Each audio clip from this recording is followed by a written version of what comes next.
Want to know how you can gain access to capital to jumpstart your journey to entrepreneurial success? For entrepreneurs who are just starting out or those who have been in business for years, Minority Business Access is your podcast. Welcome to our show, where we will guide you in avoiding the pitfalls and thriving in your chosen business. Now, on to the show with your host, Solomon Ali. Everybody, lean back, hold on, pay attention, don't miss anything. It's going to be a real fun ride today. Dave, please tell us about yourself and your business.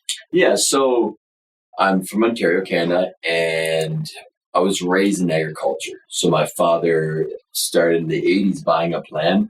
It was a hard time in the 80s. Land prices were low.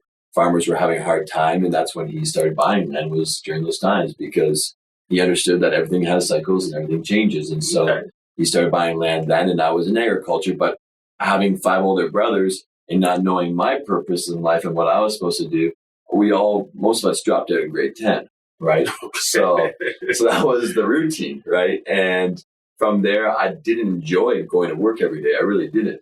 I mean, that's what you'd done, and you saved money and you put it away, and that was the only thing we were taught. So I guess through that process, I just pushed myself. I went to Mexico. I'd done a few different things that were just strange and different. And when I came back, I had, not only did I have hunger, I had, difficult experiences. And so that's where I started growing from again, from that level of being basically broke, right? And starting up again. And so I never felt ever broke. I always felt like I had enough. So it sounded like you had an experience at one point in your life like I did. Yeah. Where you lost everything, didn't have much to work with, right. or just broke and just trying to make ends meet and figure it out. Right. Okay. So I done that. And so once I started learning a few different things, I said, well, I had an advantage that I didn't know anything. Okay. Because I didn't go through school to be, anything in particular. Right. And so, but that advantage is the fact that I had to go learn, right? The disadvantage I find sometimes is people feel like they know it, they don't know it, right? So when you say you had to go learn it, Dave, what are you talking about? So I went to any programs like Tony Robbins, or met up with Aaron Young, a friend of ours, and he taught me how to manage businesses and how to structure businesses and stuff like that. So you went and seeked out knowledge from experts who were able to share knowledge with you. Right. And you just didn't seek out knowledge from any old body. No. You got knowledge from people who are at the top of the game. I paid the premium. I paid the price to get that. And I say it's not a big price. The reason I say it's not a big price is that if you spend $5,000 to go to a program with some of the elite people in the world, whatever you're going to get from school, that you're spending $10,000, $20,000, $30,000, $50,000, you're not getting that kind of information. Right. Their information they're giving to you has been put in a textbook, and by the time they get to you, it's been a little outdated. Today's day and age, you got to be quick. So let me ask this, because, I did the same thing. I'm only a high school graduate, okay? I would like to think I was at least a smart high school graduate.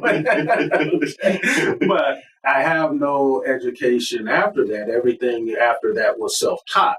But when we say self-taught, or when I say self-taught, I had to go to different places, like the Laughlin Group, learn how to put a structure together to protect my family and things like that.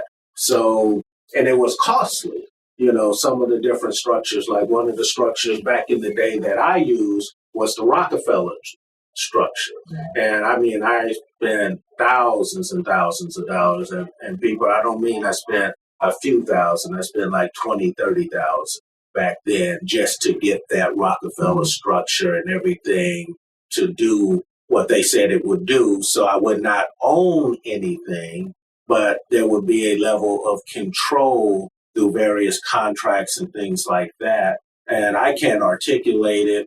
The experts will have to do it. And that's what you're saying that you did. You went to the experts, the leading experts within the industry, to help you to do what you needed to do. And then you applied those different applications in your business life.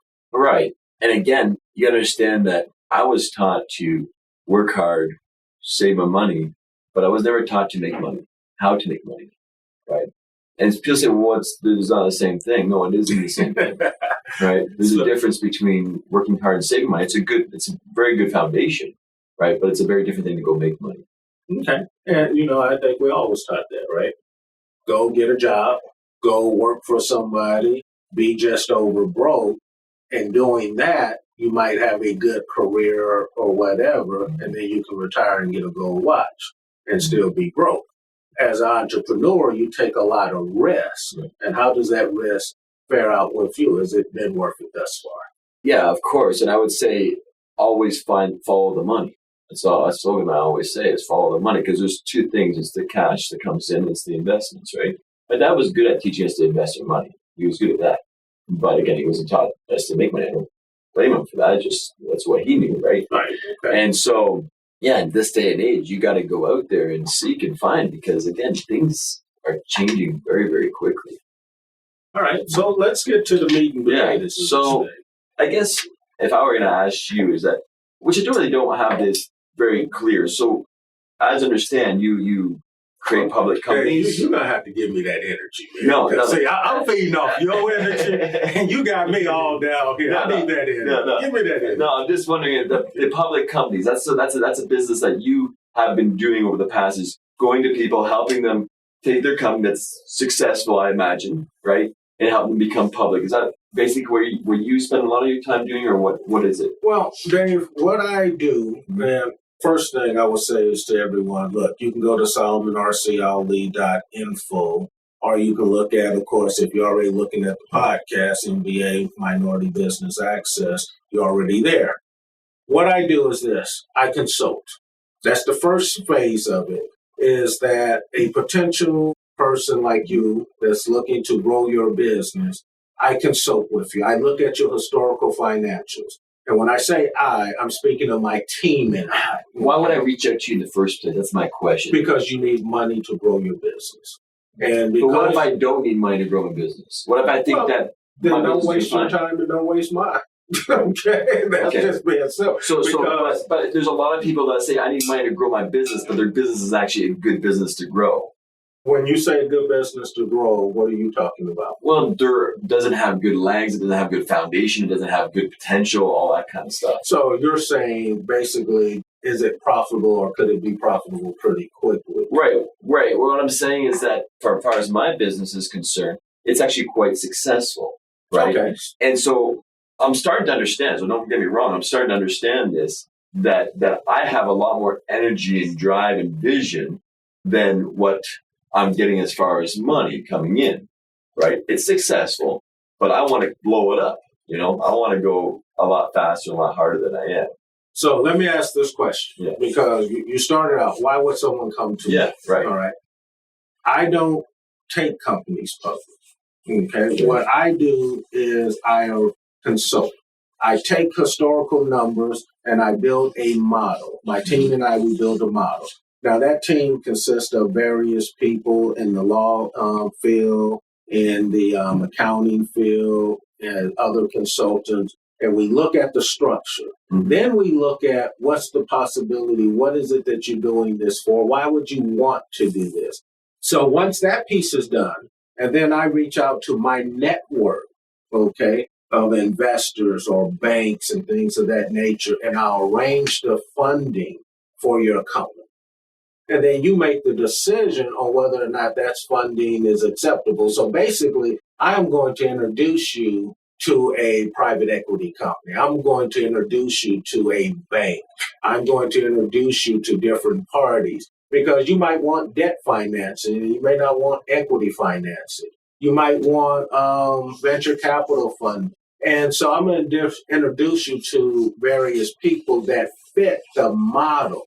And I'm going to come back to you after we've developed a model, and we're going to sit back and say, because maybe your model is that you're looking for an exit strategy. And I'm going to say, okay, we want to go to the capital markets is where you would want to go. And that strategy would be best fit with this particular person being legal entity. And then you will have that conversation with them. I would have already given them your material and everything of that nature that we have put together, so that they know and understand, and it'll probably almost 100% of the time, almost 100%. Nothing's 100% guaranteed, but it will meet their qualifications, what they're looking for in a company to make an investment in. Right. So let me give you my scenario, okay? And then you can feed off that, and I'll ask some questions based on it. So in my scenario, we have land, and we buy land that only has about a 3% return on investment on a good day. Okay, that's what land gives us in Canada. 3% return. 3%, that's it, right? On a good day. And so what I've been doing in the past is having a business that has generates good cash flow, right? And I've been taking that money and then been buying land with that cash flow, right? But I have desired to build, we have one grain facility, which we take and buy in grain and resell it in the marketplace. That's going to be quite profitable. And I want to build another facility, and I want to buy more land and so forth, right? That's my end goal, right? That's what I want to do. I want to build the farms out. So the thing is that when this land that doesn't have a good return on investment, the investment can go up, right? And that's the good return on investment. But the cash flow side of the investment is quite low. So in a scenario like that, what are you suggesting, or what are you suggesting in a scenario like that? How would you help a person like me in a scenario like that, where I want to grow this business quite quickly, quite large, but it's capital intense? Let me start off by sharing a story that we're all familiar with, right? Okay. Have you ever heard of a company called Amazon? Yeah. Okay. As Amazon, is a publicly traded company, right? And so one of the exciting things about Amazon is this. They lost money for 14 years. Do you think a private company could have lost money for that long and still be in business? No. So that's the first step, is understanding the difference between a private company and a public company. It's like my trainer tells me. He said, a public game is iffy, but your private game is off the chart.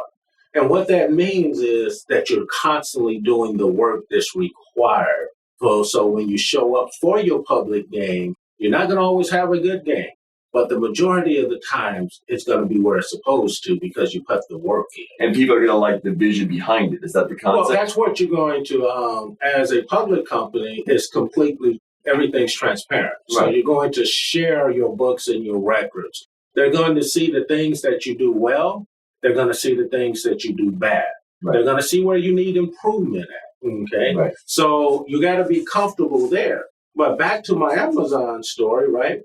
14 years of losing money. And the CEO always said, what? Don't ask me. I don't know when we're going to make any money. I don't know if we're ever going to make any money. Okay. That's what he said. Yeah. Okay. And people continue to invest and buy his stock and things like that. Story. Because they believed in him. Yeah. They believed in his management team. They believed in his dream and his vision. Right. And that's the best way to articulate that. So if you have a bit of success in the past and you have clear vision and clear goals, and you can see that, you go look at those statements, you go look at the person. I guess my question is this. Is it like as a banker? Because my dad always said the banker is about your year-end income tax, your personality, and there's a few things involved. Is that kind of the same way that you look at all that, or how does it work for you? I think each individual transaction is different. And when I say transaction, I'm talking about deal, because every deal is looking for something different. In every industry, every business. You can have two businesses in the same industry, but require different things, okay? And so, a lot of what you're asking is determined throughout the due diligence. That's where the exposure of how the strategy comes together and what fits what your needs are. Let's say you might be as old as I am, right? And you're saying, okay, I want to retire and I want to exit out. And I've been running this business for the last 10 or 15 years, and we've been okay. We haven't been greatly successful. We've had some years where we made money. We had some years where we lost money, okay? But now I want to exit out. And the chances of me finding a buyer for my business may be slim to none. And you know that, okay, I got a good management team, okay? So let me go ahead and do either a LBO, which would be a leveraged buyout, and let my management people buy the business so that they can keep it going. Or let me just take the company public and be a shareholder, one of the largest shareholders within the company that I founded, and rely on the board of directors and rely on a CEO that we hire to run the company and things of that nature. Now, I can go retire, go on vacations and things of that nature, and my net worth is in the stock now. Okay. And that provides me some liquidity. Okay. So you just said about going public again, but you say you don't bring your companies public. So what's the difference? No. What I'm sharing is the difference between being public and being private. And that's why I use the Amazon story, because having access to capital really is what's important. That's the fuel of a business. So what kind of company would be the type that would have a struggle to sell itself in the marketplace privately, but that would be good as a public? One is not working with Solomon R.C. Ali Corporation. Exposure. Exposing you to the market, okay? I'm not a broker-dealer. I'm not a promoter. Yeah. What we do is consult. We get down to the weeds. We understand business from a different level. Got it. Most of it is from all the failures I've had. A lot of it, because I only had a handful of successes, but the handful of successes were tremendous. Right. But all the failures is where I learned everything. It's where I learned how to tie this knot. It's where I learned how to move out the way. I learned where all the minefields were. Okay. And it costs a lot of money. You know, people say, we were talking about education earlier, right? Education is expensive. However, ignorance is more expensive. Of course. So when you don't reach out to those who are proficient, who are experts in their field that can help guide you, okay, that's critical. That's why I use consultants. Right. That's why I use attorneys, accountants, marketing experts, and things of that nature. And one of the advantages that, let's say, a company like yours would get would be this. You get the Solomon R.C. Ali Corporation, that my team and I, and that network. So you get all of that knowledge, you get their networks, and so you get access to things that you wouldn't have access to. Okay. So let me give you an example. If I call up my attorney, I'm going to ask him a couple of questions that's pertaining to your business. And he's going to give me the answers to those questions. How much did that cost you? Nothing. Okay, because you got the knowledge, right. You had a concern and a question, and so you shared that with me, what your concern and question was. I went and had a conversation with my attorney and said, hey, I have a client that has this particular concerns and things of that nature. What do you think about it? He gives me the answer. And that's called leveraging. Right. Okay. So you're leveraging my relationship. I get that. So my question would be at that point, so what time do I feel like, hey, I'm bothering you? And at what point do I say, hey, you know what, this is a good situation for you? And then guess what? The people, my question would be, but everybody's question would be in general, what do you get out of it in the day on your side? Well, here's what we do. We charge a fee for our consulting services. We charge a fee for arranging the capital and everything of that nature. And then once we introduce you to, let's say we introduce you to a private equity company. Now you and that private equity company work out your terms and your conditions, what you're looking for from the money. So they say, oh, I'm willing to give you $1 million. And here's the performance indicators and everything of that nature that we're going to need. Okay. And you agree and say, oh, yeah, I can meet all of those things. And you agree to accept $1 million. Now, one private equity company may want debt in your company, okay, and you pay them back in time. Another private equity company or VC might want equity in your company. So they just want to be a shareholder and take the ride with you. Are you a third party to this all? You still consult? Do you consult on both sides, or how does that work? No, I never consult with the money, okay? All I do is make the introduction. Oh, you make the connections. In other words, if I have I leverage my relationships that I already have, my existing relationship. So I'm going to give you a true story. Years ago, I took a company to Wells Fargo, and we got almost a $300 and something million line. Okay. That's what I did. Well, I didn't do anything other than say, hey, this company, here's their package. I put the package and everything together. knowing what the bank would be wanting to look at, what they would want to see. And I went to my friend over at Wells Fargo and I said, here's the package. What do you think? And he looked at it and he said, hey, we'll take a look and make a phone call, introduce us. I introduced the parties and everything of that nature, and they turned around and were going to do business. Okay, that's what we did. Now, at the end of that particular deal, they didn't end up doing business because the CEO, and this is where CEOs get in trouble, okay, and this is very important, the CEO wasn't truthful on some of the information he provided. And if he would have shared that with me up front, right, then we would have been able to address. So it would have done a deal. It would be just slightly different or change it up a little bit. Exactly. Right. So that we can have character and transparency all the way. And they weren't so transparent because they're ashamed of themselves, you think? Or are they ashamed of the deal, or ashamed of that little detail, or ashamed of what? Why do you think people don't do that? They think that they're going to be rejected. And they feel like, hey, if I tell this, this is going to happen. Or it could be their ego, their ego, the pride. Right. I don't know, but I think most of it is they feel, hey, I've been to banks before.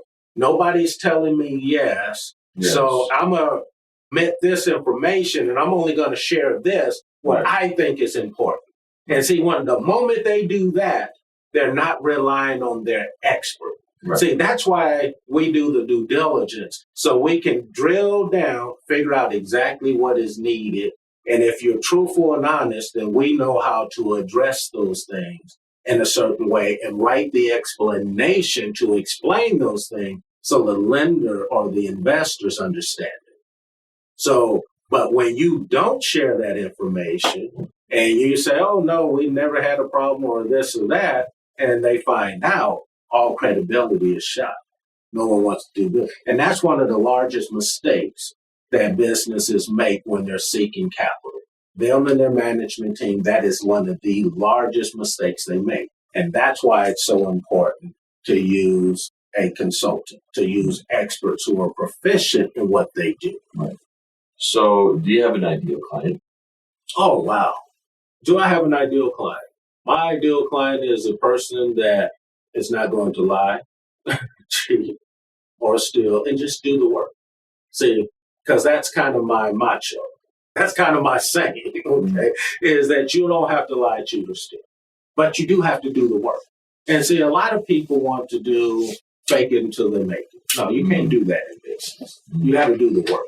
You can't perpetrate, either you know it or you don't. And if you don't, then you need to find and surround yourself with the people who do. So I like working with those type of people. The second type, and this is all in one package, the second trait that I look for is a better way I should say it. The second trait I look for is this: character. Do I want to see that person be successful? Do I want to help that person become a multimillionaire or fulfill their dreams and their obligations? Do I want to help them to do that? Now, if you're the kind of person, and I'm not saying you are, okay, but if you're the kind of person that's going to go spending your money on drugs and alcohol and various devices, stuff like that, well, I don't want to help you. Right. Okay, because that goes against the core of who I am and what I believe in. But if you're the kind of person that's going to help your family, your friends, your community, okay, your employees, your customers, you're going to solve a problem for mankind. You're going to make some type of contribution to society. That's the type of people I want to help. Those type of people deserve to be helped and take it there. Okay, so you're not so subject to size of company, to profitability, to any of that kind of stuff. That's not a thing for you? Or what? That's really based on those few dynamics that you just talked about? Well, those things play a part in it, but the first two things I just described are the most important to me, because if I don't feel that you're a good fit for me in that way, then I'm not a good fit for you. Okay. So what we like to do is we like to consult. We do our due diligence to see if it's a good fit. Okay. To see if there's anything there. We try to discover all of your hidden secrets and things of that nature and see if we can put the right package together. Okay. Then we like to see if it's a good fit. Okay, how do we merge this into what? Okay, because maybe we need to merge it with a VC company. Maybe we need to merge it with an investment banking company that's going to bring capital and take you public. Maybe you're going to want to grow by acquisitions. We don't know until we do the due diligence, and that's where the consulting come in. Then we make the decision. So, but first, before I would even consult with you, I got to know that you have some character, you have some integrity that I want to see and help. You give people like an ABC type thing, like here's this option, here's this option, here's this option. This is why I recommend this option. Is that generally speaking, was that what you do, or you say, hey, this I've thought all through, and this is the deal? I don't particularly give people ABCs, but it's funny that you talked about ABCs, and here's why. In our consulting company, Solomon R.C. Ali Corporation, here's what we do. Go to the website, solomonrcali.info. Here's what you would find out, all right? We arrange capital. That means we bring people to meet you and you to meet them so you guys can work out some funding, all right? So that's the first thing. The second, we help to build wealth. So we have that network of investors and things of that nature, all right, that come from all walks of life. Most of the time, they're all accredited investors, okay? They own private equity companies, things like that. And so they determine whether or not they want to make that particular investment based on your vision. Because a lot of times they follow me because they're like, oh, wait, we read a SEC report about Solomon when he was in a complaint, and the SEC had these allegations that, Solomon made the stock go up consistently 30,000%. That's huge. That's unheard of. Okay. So a lot of people found me that way, and they were like, oh, okay. And then they read the SEC report and they asked me about it. So that's what investors find. It's like, oh, wow, you help build wealth. And so a lot of people want to, so if I help your company, there'll be people who want to know about farming, and they'll say, oh, wow, I want to invest in farming. Because they'll say, oh, there's no more food, there's no more land, everybody's got to eat. So all of a sudden, a group of investors that follows me and might say, hey, let me invest some money over here and do this. So I think a struggle that entrepreneurs have that have a strong vision, that have lots of goals, is that cash doesn't come in quick enough. And it sounds like an oxymoron because a lot of times people would say, and I would say, if you can't get the money from the bank, you don't deserve the money. Right? I bet you the CEO of Amazon was saying the same right. for those 14 years. I need more money. But being a publicly traded company and having access to the marketplace, he was able to get the money that he needed to continue to stay in business for Amazon to become the company it is today. Right. Let's back up. You asked the question earlier. You had a successful business. What if you don't need the money? Mm-hmm. Okay. But you wanted to invest, all right, because you want to build wealth, all right, and you want to look at some of these different projects and things of that nature, like your business in farming. So John, who's been following Solomon R.C. Ali Corporation, may say, hey, I always wanted to be in farming, but I just want to invest. I don't want to do the work. I want to own some of the company. So I'm going to go buy, because you're a publicly traded company.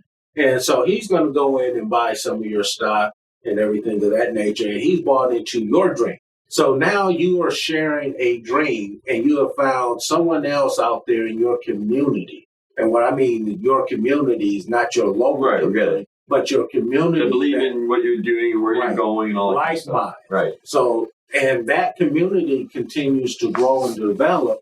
And those are like your people. Those are your tribes, Sure. Right. And it's like, that's where the excitement comes in, because it's like, oh, wow, they believe in you. They want to go the journey with you. Right. Yeah. And as you make money, they're making money. They're rewarded for it. And so that's what they do. Because people want us. People don't, a lot of times don't want to, they prefer to invest in something they believe in, right? Exactly. Yeah. So how are they going to find out? Because, it's easy to hear about the Amazon story because now it's big and now it's working, right? And, everybody knows about it now. How do the people know about Joe that's just starting up, not really starting up, but starting up compared to Amazon where they are today.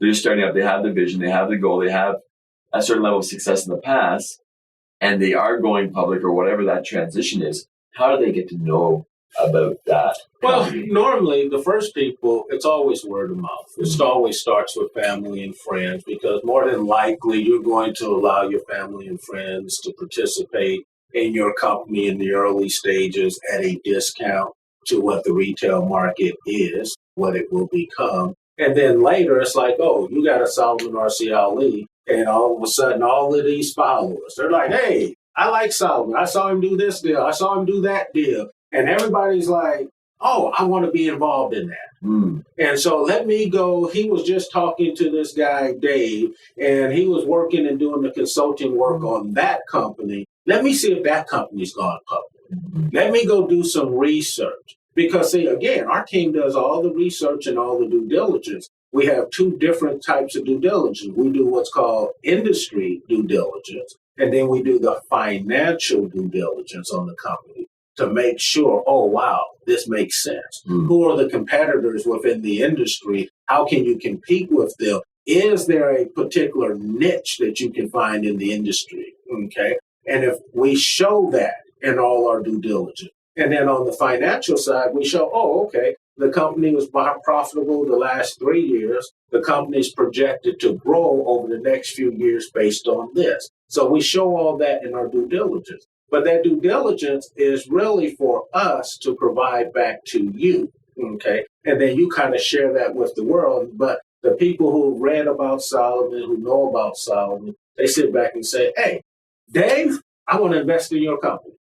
And they call you to invest in your company. Right. So because I don't know this answer, that's why I'm not going to ask this question, but where are they finding this information? Is it to your website? Is it to, how are people in the loop? I'm glad you asked, because that's a very good question. They normally will go to solomonrcle.info, okay, and they'll look and see what's going on. They may see, oh, wow, Solomon's working on a law firm, okay, and then they'll say, wow, I always wanted to do something in the law industry, invest in that. But typically, law firms, you have to be an attorney to buy a law firm or to invest. So it's very closed, except for in 1 or 2 states. It's very closed. So someone might say, oh, I want to invest in agriculture. And they heard Solomon talking about agriculture, talking about he was working on a project or a deal, and they're looking at what I liked about it. So I'm able to articulate the things that I liked about it. Oh, I like that the price of land was this price. I like that their customer base was this. So then people are like, oh, well, if Solomon liked it, we should probably take a serious look at that. And that's typically how that goes. So basically, you're leveraging our network. You're leveraging our name. Right. And because you get out to the people that typically invest in you, and they're always, those type of people are always in the loop, is basically what happens. And they're smart because they've had a certain amount of success with you in the past, and they say, well, something's working for you. Just keep on exactly. Right. You know, some of the people and make 3,000-4,000% return. Okay. And I don't have to brag about it. The SEC have a complaint out against me that said what? Hey, one of the things was, he made the stock go up 30,000%, but they never said it was BS or bogus. Right. The stock, and they told you what the numbers was. It went from 3 million to 300 million shares trading and stuff like that in the stock price. So that ain't Solomon saying that. Solomon didn't even know. Right. They brought that to my attention. Okay. Right. But those are the things that people who know, oh, Solomon's character, Solomon's integrity. People who know that, oh, wait, Solomon believes you don't have to lie. You don't have to cheat. You don't have to steal. Okay. You have to do the work. So the people who know Solomon understand who Solomon is, they understand that. So even when they read a complaint or something of that nature, they're like, okay. Right. But we know the man. Right. Okay. And so then when I'm talking about being in a particular industry, whether it's manufacturing or something of that nature, and I'm talking about what's about to happen in that industry, what I believe, because of course it's only my opinion, all right? What I believe, and then other people are like, oh, okay. And they are my tribe. They are my community. They're believing the same thing. And so we're walking together. Right. And then we invest together into your company because we want to be a part of your vision because we believe in your what? In your vision. Right. Another question that you had asked me, and I know you thought I wasn't going to get back to it. What if your company's losing money and is not making any money? Right. Is it a good fit to going public? Maybe. Maybe not. It depends on the management team. Here's how I will say. If you're going public just to do one deal, it's probably not a good idea to go public. Right. But if you're going public because you need access to capital to do acquisitions and do multiple deals to grow your company and your business, now it's an excellent time to go public. And that doesn't matter if you're making money or if you're losing money. And again, I will redirect everyone back to where? The Amazon story. Right. Okay? Because Amazon was what? Losing money for 14 and a half years. The CEO had to keep coming out and saying what? Don't ask me. I don't know when we're going to make any money. We're losing money. I don't know. Okay? So he was brutally honest. And so people love that. Okay? And so that's what you have to do. So if you're losing money, it doesn't mean you shouldn't go public. It all depends on what your strategy is. Are you planning to grow your business by acquisitions or organically? What does that look like? What does your performance look like? Okay. If you don't have that, then you got to go back to a Salomon or Ali Corporation or McKinsey or something like that and have them put that together. So what sets you apart from other people do this? I don't know, but just answer the question. Well, you got the big boys out there, and the big boys look at particular companies that's doing a certain dollar revenue and doing a certain net, okay? The big boys charge you a tremendous amount of money as just a retainer, and it's been a while since I've been around one of the big boys that do it, but big boys would charge in the old days, in my day, $1 million upfront, non-refundable. Wow. Take your company public. Upfront, non-refundable. If the market conditions and everything was correct, they move it forward. If the market conditions they felt was wrong, they stop. You don't go public. That's it. You don't get your money back. Okay. They keep your money now. Okay. Because that, of course, was their due diligence and everything to put your model and everything. It was a win-win for them no matter what. Well, they would make more money getting you public. Of course. But they didn't lose some money. You lose some money, but they would. And so that was the thing. So for us, we deal with all walks of life. I like working with people who had to bootstrap it like me. I like to work with people who look like me. I like to work with people who have just that high school education and that's just going out there and just doing it, had to learn by trial and error, okay? Because they have something, and I know the obstacles that they are faced and challenged with. I like working with women, especially minority women, women of color. Here's the reason why. They're the fastest growing in education. They're the fastest in starting their businesses and everything like that, right? But women have a tendency to do what in life? They dot the I's and they cross the T's. Yeah. They pay strict attention 100%. To all the details. Yeah. So working with them is a joy. Normally when I work with people that look like me who are men, okay, whether they're black, white, or whatever, what do we come up with? A big idea. And then we leave the details sometimes to other people, or then we realize, oh, it won't work because we hadn't zeroed down on all the details right. And the mechanics of it. Right. And women tend to already hone into all that. That would be the difference. So our companies that I like to work with, the sweet spot for us is what I call it, is companies doing $3.5 million and above. I try to cap it at about $20 million because I don't want to extort the different people that I have to go to arrange their capital. Okay, so I know what the capital is looking for. I know what their sweet spot is. So in understanding what the capital is looking for, where their sweet spot is, that became my sweet spot. So now if I know the capital, this particular private equity company like to do $3 million, they like real estate, Okay, so I put your package together, my team and I, that makes sense for them. If it likes manufacturing and they do $1 million for manufacturing, I put your package together, my team and I, to design it for them. Okay, But you don't always why need we capital. arrange it. You don't always need capital, do you? Well, some companies don't always need capital. And again, the companies that don't always need capital, then they might just say, oh, Solomon, can you help consult us?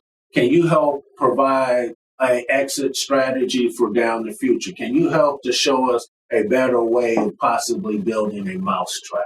Okay. And then we get in there, and again, we have to go back to one simple thing, some due diligence and investigating the books and the records and their industry. And normally we end up knowing more about the industry than they do. Right. So these people there's going to be a lot of companies that should have went public, that should do other things that are not doing it.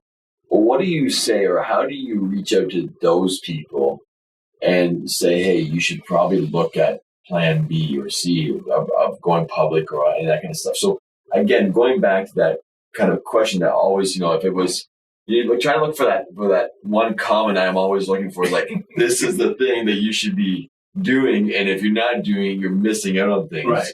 Right. That's what I'm always wondering. What am I missing out on? Right. And so what kind of companies are missing out on things that you could or would have provided if they reached out to you?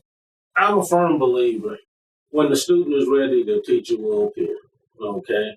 I don't go out, and we don't really go out looking or advertising for clients or things of that nature. Most of the time they come through word of mouth. Someone else has had a level of success with us, or they've heard about us and they call us up and have questions just like yourself and want to know more about the process. And they're trying to ascertain whether or not it's a good fit for them. Again, you keep focusing on going public. That's not what we do. We consult. I keep it forward to going public because I need money to build stuff. Well, if you need money to build stuff, going public may be the strategy. And one of our lenders may want you. See, it's what the lenders want. It's what the investors want. See, when you have a private company, let's understand, you can't get out of a private company unless you sell it. All right. So the only ones who's willing to invest in a private company is a bank. And that's typically through a loan. Okay? Right. Because they know that you're going to put up all your assets and everything of that nature to get that loan. Right. So if you came to me and and I was the bank, you say, oh, I have $1 million in assets. How much do you think I will loan you? If I have $1 million of assets that's free and clear? Yes. Free and clear? Free and clear. If it's farmland, they'll offer me another $3. About $300,000. Yeah, so there's 75%. Okay. 25% of cash or of assets for free and clear. All right. So that means they're not willing to take the what? Doesn't take a risk. They take no risk. Oh, it's amazing. Amazing business. Awesome. Yeah. And that's how they make their money. Of course. Now, you come to an investor may say, well, I want a piece of the company, but because you're using my money, I should get a bigger share. And now you guys have to negotiate. So the investor may say, and it depends if you got a straight startup, because a straight startup, if you come and say, I need $1 million, and all you got is a pipe dream, the investor's going to be like, look, well, we're going to take 65, 70%. Right. And you get the opportunity to go work it, have a salary and everything, and fulfill your dream, and hopefully it all works out. Right.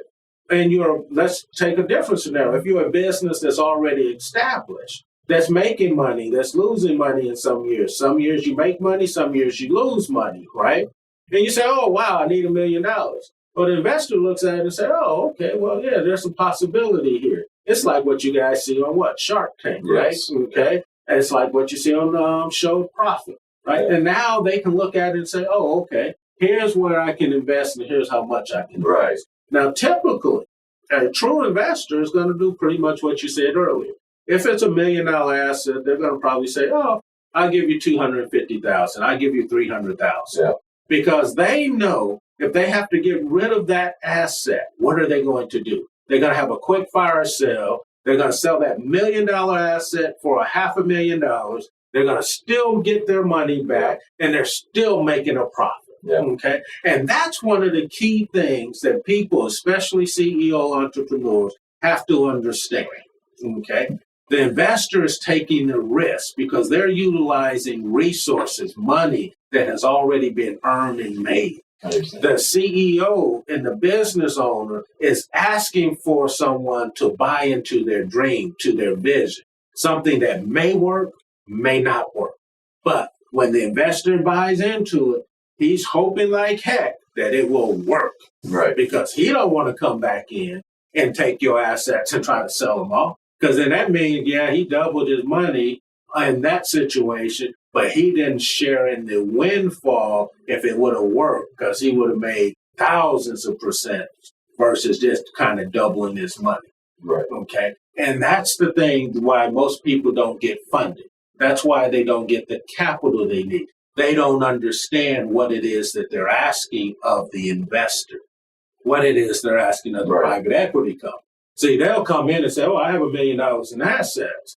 And they'll say, hey, let me have $1 million. And the investor's like, dude, you're smoking something. Right. I can't give you $1 million on $1 million of assets, because if it fails, I'm going to have to sell these assets at half the price just to get rid of it. Right. So I'm going to take a $500,000 loss. And see, most people don't think like that. They're so caught into themselves of what they think the value is, and they're not thinking about a win-win scenario for everyone. They can't go on the other side of the table and look at the deal from that. Exactly. Yeah.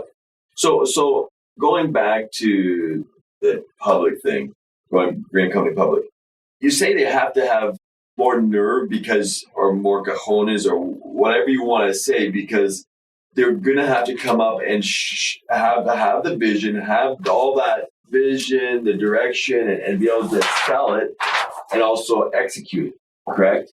Exposure and ego is what you're talking about. That's what, when you say what you just said, what I'm hearing is exposure and ego. Being public, if you're wanting to take your company public, just to be the CEO of a public company, first thing you have to do is ask yourself, is this just all for exposure, and is this all to feed my ego? Sure. Now, if you find out, honestly, that no, I want to grow, I can grow my business from a $5 million company to a $20 million company over the next 36 months, 60 months, whatever that scenario is, okay, and you believe that you can do it, one of the things that we do in our due diligence is we look at your management team and see what have they done in the past. Do they have the ability to do the acquisition? Are they going to need help? Can we surround them with the right help? See, we're looking for your weakness in your arm. Okay. Yeah. So we want you to be successful, because if you're successful, everybody makes money and you have a win-win. But if you're not successful, everyone loses money, including you. And then you will think it was the worst thing that you could have ever done. Right. So when you're talking about a $6 million, $3 million, you're talking about gross profit for a year? Let's say revenue. Okay. So I'm looking up, and I don't know why, because I don't have to search for the answer. Typically, we want to see a company 25% net, okay, on their revenue.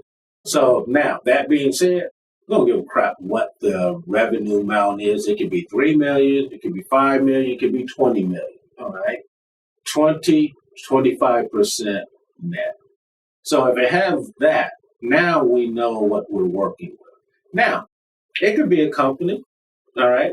Let me just be honest. I'm looking to the camera. That'll be one I'm cherry picking, okay? I'm going to jump all over that deal and try to put that deal together quickly as possible, because that's just going to be a tremendous upside. You're talking about the $20 million with 25% net. Is that what you're talking about? Yes. Yeah. Okay. Any company, whether it's a $3 million company with a 25% net, we're jumping all over that. Okay. That makes sense. That's a good company. Right. That's a good company. That means management knows what they're doing. Right. See, most people would think that it's just that net, right? No. Who got to the net? The management team. So they knew how to run the business. They knew what they were doing. Right. They knew how to cut their costs. They knew how to be efficient in their business. They understand their industry.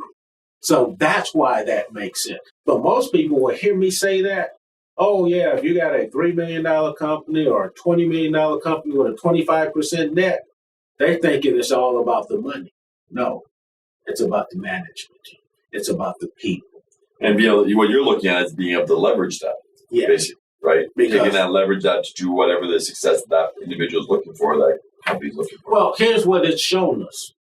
At that point, let's say you're a $5 million company. You have let's use a 20% net.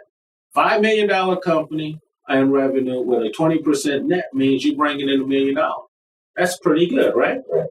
So if you became a $10 million company, it will stand to reason that you will still bring in the same 20% net, which is $2 million. If you became a $50 million company, you're going to have a $10 million net because you already know how to run the business successfully. Right. Now, there may be some other factors that come in as you scale a company, okay, the cost of money and things of that nature. All right, so there's always other factors, but you know how to run the business. Right. And that's very different than a management team that does not know how to run the business. Right. You know, one would say, and I'm not saying this, so I don't want anybody to take this the wrong way. One would say Amazon didn't know how to run the business because they lost money for 14 years. Okay? Now, I haven't seen too many people that look like me that bootstrapped a company together that had 14 years to be able to fail and get access to capital. That's why I do what I do. Because the people who are looking for access to capital and had to bootstrap it together, right, who didn't go to the Harvards and to the Yale, who doesn't have a network and can't call on some of their college buddies who are in great position and say, hey, who do you know who can help? Because that's how all this works. Got it. See, now you get to call on Solomon Ali. That's what helped you, right? There's people in your life that helped you at the beginning, right? No, I learned hard knocks. I went in the military, came home, couldn't find a job, and had to go do something that I didn't like doing when I was in high school after football practice and track practice. I had to go clean up my parents' rental properties and things of that nature and get them ready for a tenant to move in.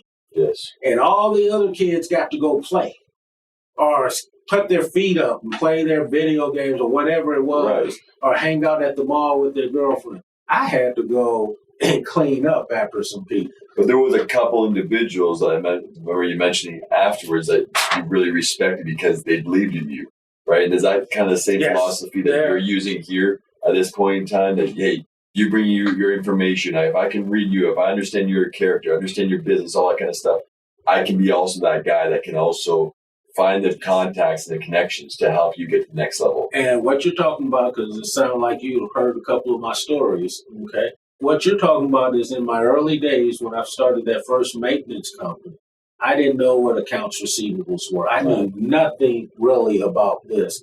All I knew was how to go do the work, okay? And I had people, and I learned how to manage people because I had come out the military as a sergeant. So I was managing people. I had people up under me. So I put together, what my parents taught me after football practice and track practice. Hey, go do this work. And then I hired some people, so I knew how to manage them because that's what I learned in the military. Right. And so then when I had a financial problem, see, I was looking for a Solomon RCI corporation, right? So when I had a financial problem and I needed to make payroll in 5 days or whatever, well, back then it was 5 days because I called the people on a Monday and payroll was on a Friday. So in that case, we were like, wow, what is accounts receivables? I hadn't a clue. What I knew how to do was go in and paint, fix the walls, clean the carpets and everything of that nature. And I knew how to manage the people who were doing all that work for me. Right. Okay. But I had to go find someone who could help me because I had a payroll company. Right. All right. It was $100,000 and something payroll. Okay. And so I got on my knees. I prayed. I'm going to speed the story up. And after praying, I called the people on a Sunday, left a message. Someone called me back first thing Monday morning. I told the guy, hey, okay, look, can't have time for you to jerk me around. I need to find this money, okay, because I got people to pay. And he said, look, do you have a moment? Let me go through what we do and how we do it. And he asked, do you have any accounts receivables? And I told the guy, no, I don't have any accounts receivables. And he asked me, do you know what accounts receivables are? And I said, no.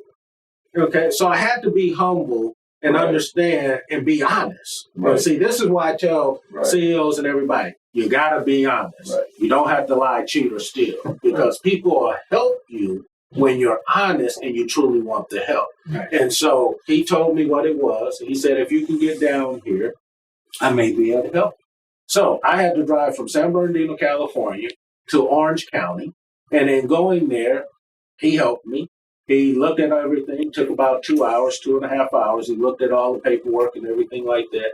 He gave me a check for $186,000.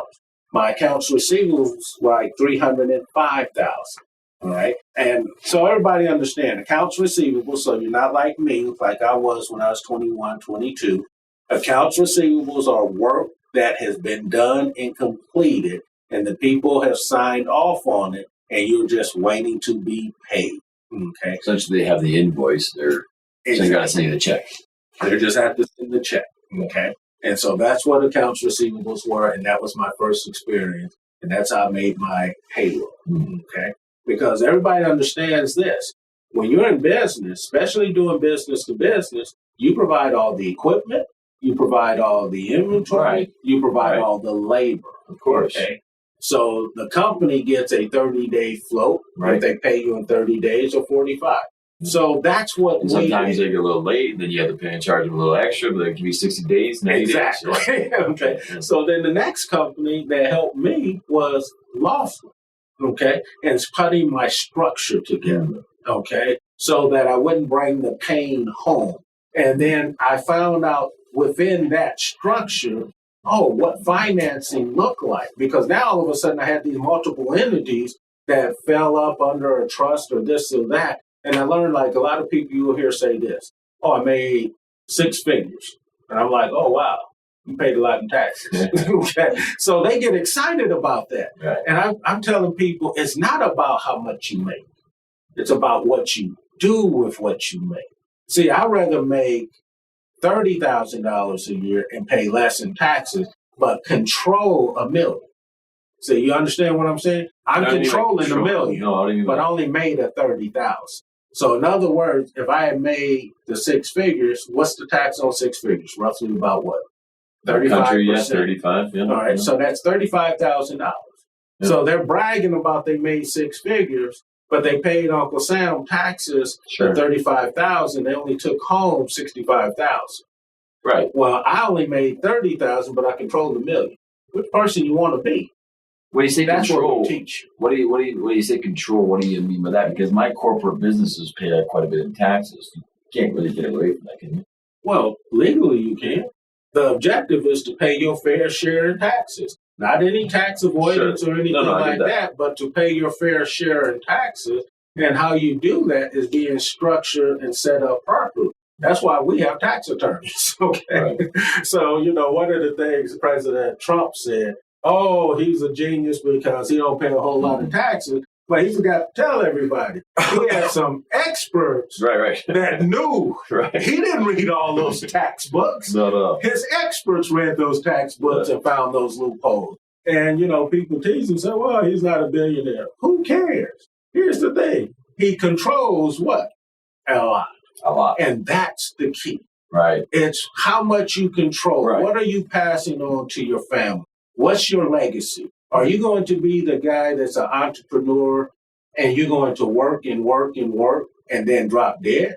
Are you going to work and work? Eventually drop dead anyways, but yeah. Well, here's the thing. You can drop dead, right? We're all going to drop dead because we came into this world dying, all right? So we all going to do that, But if you stay fit and healthy, you last a little longer. You're going to live a little longer, right? And you're going to get to enjoy it. But here's what I'm saying. What's your exit strategy? Right. Are you going to do all this work and never get to enjoy it? Because if you're in a private company, way you get to enjoy it is you got to sell it to someone, or you got to bring a partner in to buy you out of it. Or you got to make a lot of revenue, net revenue, which is difficult. Yeah, but then if you get sick, what happens to your business? 95% of the private businesses, even that are extremely successful, end up failing when the business owner goes through a failed marriage, a medical situation. Well, I got you to fail marriage already, so I'm actually succeeding now. I'm doing well. I got through one. So you got through one, okay? But you have to start over.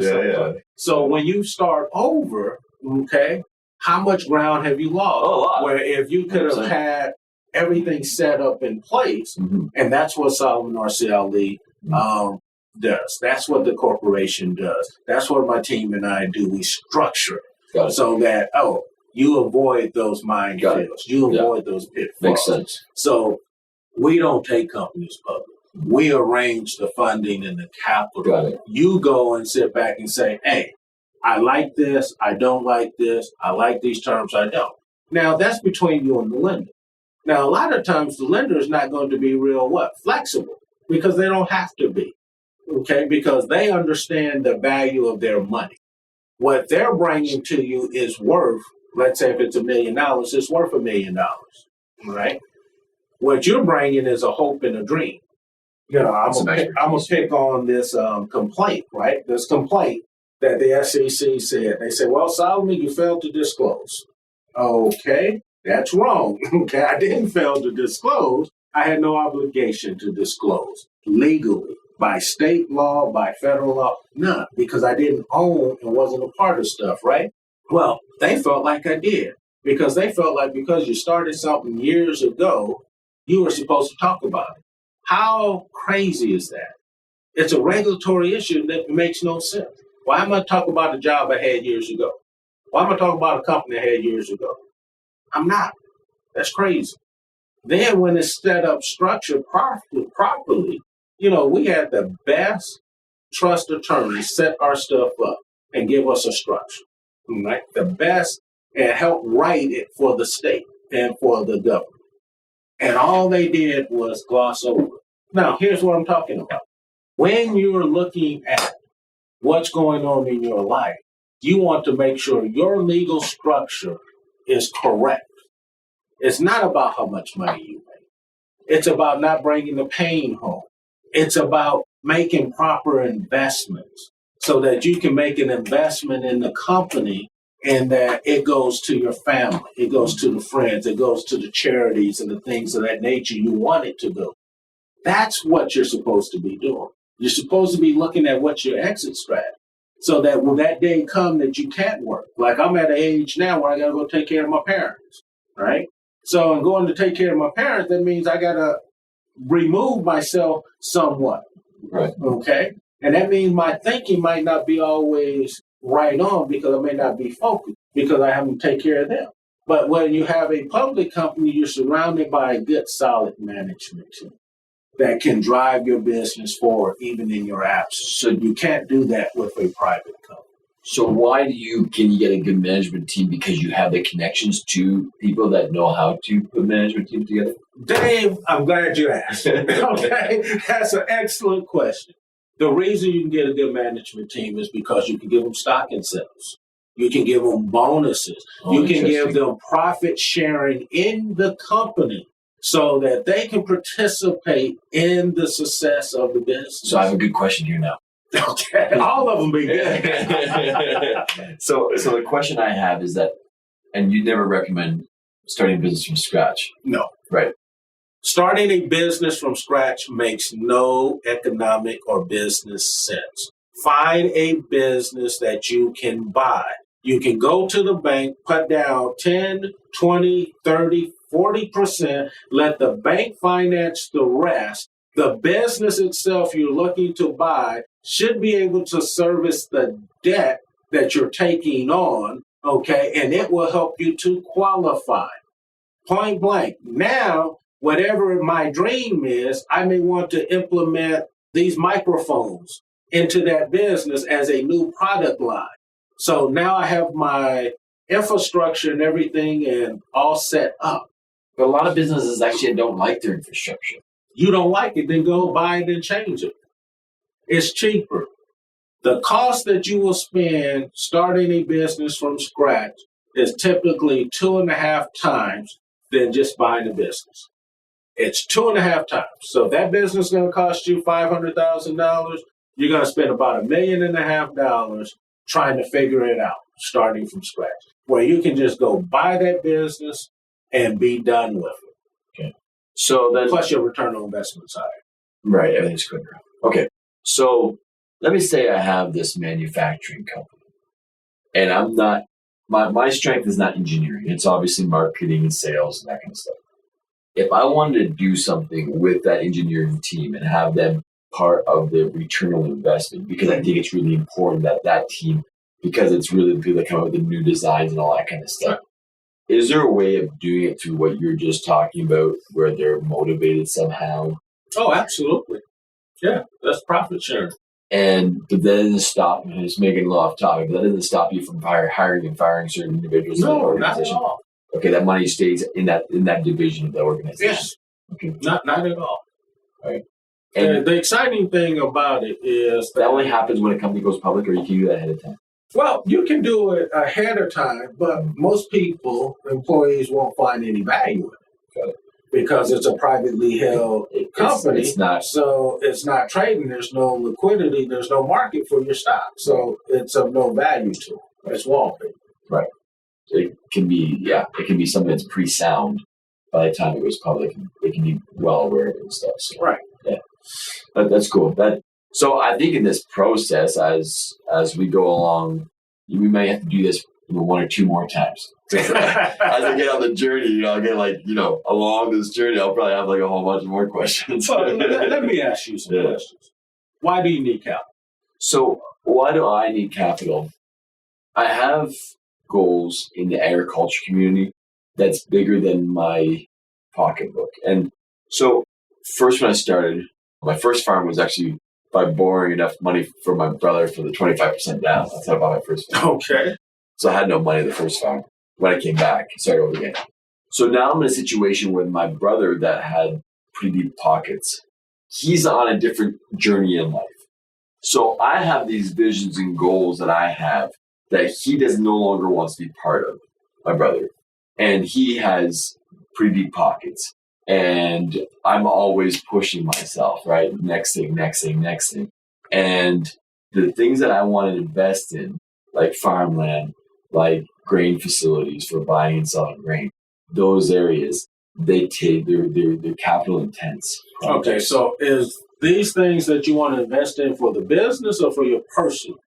Well, if it were quote unquote public and I had a certain percentage of that public company, I would just keep it in the public unless you told me something different, because I have a certain percentage and I'm okay with that. I'm good with that percentage personally.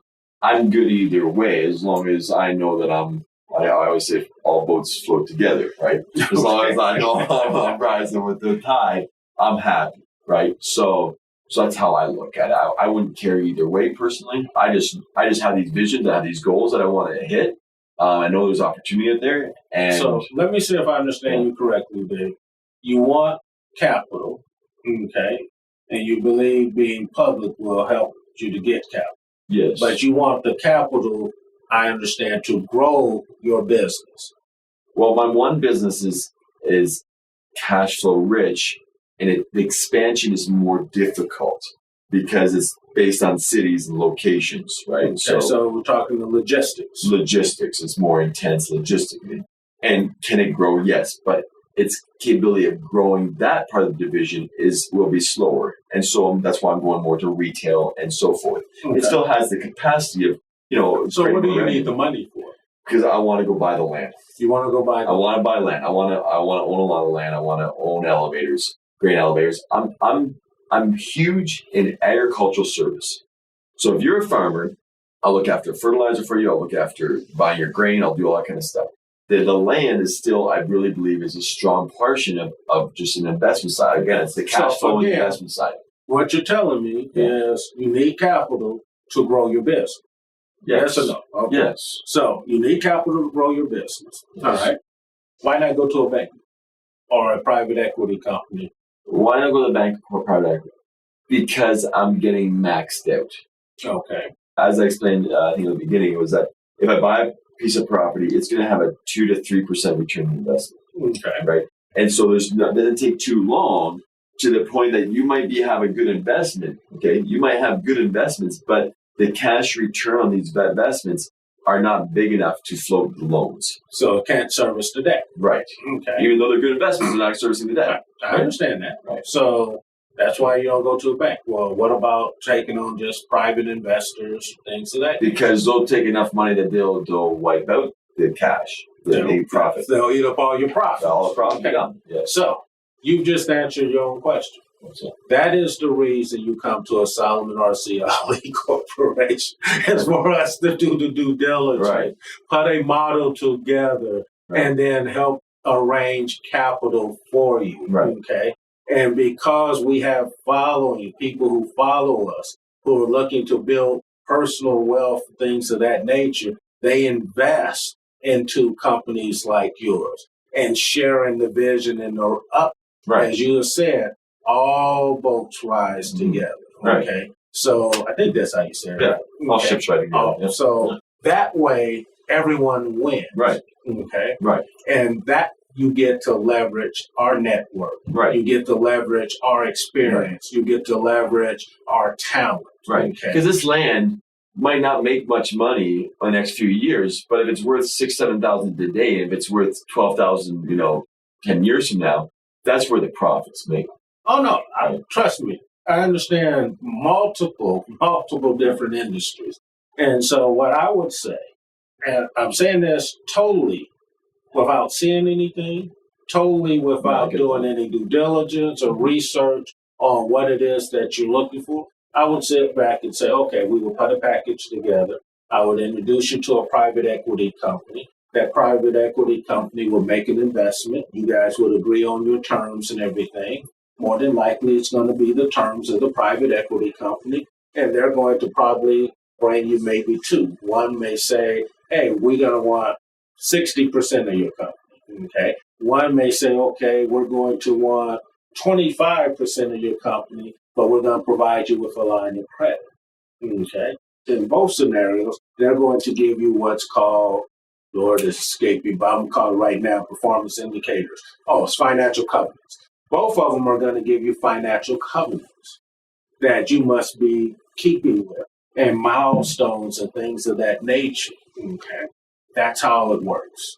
But aren't they, this is my question, this is where I kind of do the whole circle. Aren't they more of a shark than the public? They want a return on their investment quite quickly in general. Yes. Sense, right? But the business that I'm talking about, right? Business that has good return on investment, good cash flow, I don't need help with it. Well, I'm glad you asked that. Yeah. Now I understand. Yes, the investors want to share in your vision, but they also want the freedom to be able to exit out of your deal when they need to. Mm-hmm.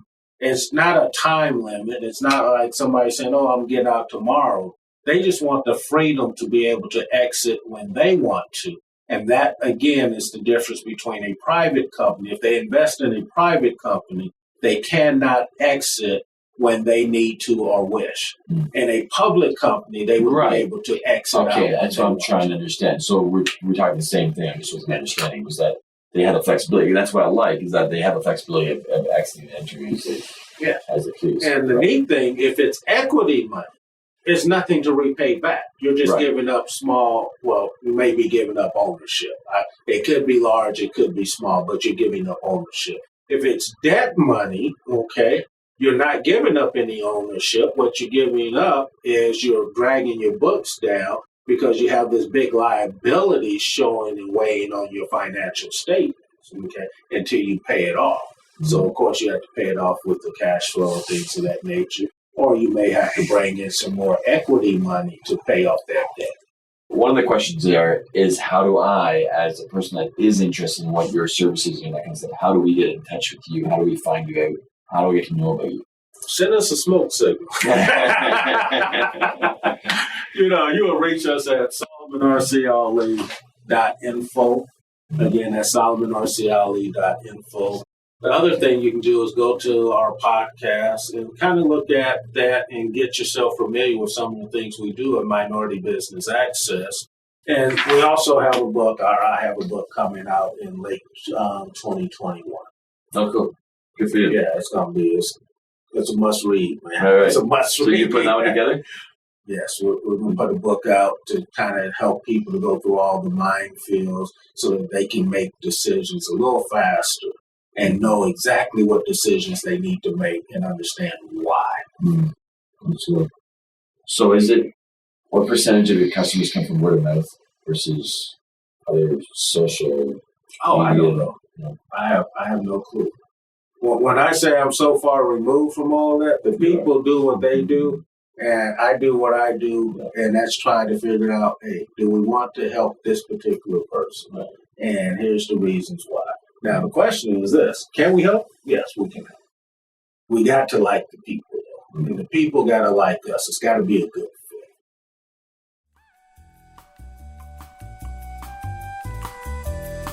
You've reached the end of another episode of the Minority Business Access Podcast. Connect with us at solomonrcali.info to leave a review and access more resources. We hope you enjoyed this show and found great value. See you at the next episode.